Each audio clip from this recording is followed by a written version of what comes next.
Alisaga zadaniya berildi, tushdagi lokatsiya urildi. O'rtog'im bilan ko'ngil xotirjam yo'lda ketdik. Shunda qarasam, chechenkadagi ochki taqobdi. Ha deydi. Meniki pisayga o'xshab qoldi. Ol bu yoqqa ochkini dedim-da, ko'zidan yechib ola qoldi. O'sha mashhur Modern Talkingni Ketdim my house is a fire on a hand degan bir tenga qimmat ashulasini eshitib, haha deguncha ham tushdagi manzilga yetib kelamiz.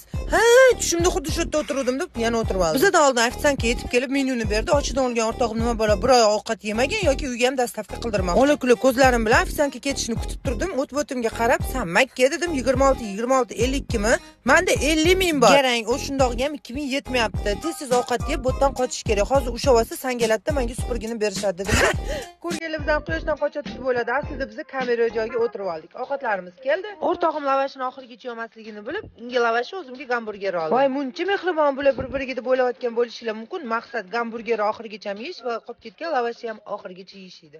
Ey Xudojon, iloho amin, hozir shu shotimizga yetmasdan qochayotganimizda bizdan tutib olmasin dedim-da, amin qilib oyog'ini berdi. Mashinamga 4 qadam qolganda orqadan kimdir signal chaldi. Qarasam, ofitsiant yugurib chiqdi. Hech narsa bilmaganda hop deb jinnini yoqdim. Axir blogerman-ku. Assalomu alaykum, mening qibrayli obunachilarim. Mana hozir men Farxatskidan Fedapni Qibraydagi filialiga keldim. O'ylayotgan bo'lishingiz mumkin, chechenkan tomi ketib qolgan qiladigan ish yo'q deb, lekin mazani ham mazasi bor. Bu yerda lavash gamburgerlarni shunaqa zo'r tayyorlashadi. Hozir bitta narsani bildim, bir oy davomida aksiya bo'layotgan ekan.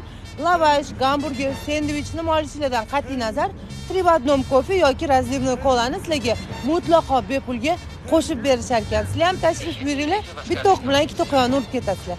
Nima deysizlar endi? Yo'qolgan pichoq sop oltindan deyshadi. O'rtog'im oldi sekin kelib bilib qolmasin desam, "Sen to'ppo'ymisan, 2000 ga reklama qilding, men berardim" deydi. Sanchalik to'ppo'ymasman, qaradim. Tez o'tirmasang, hozir lentaga reklama qilishga to'g'ri keladi.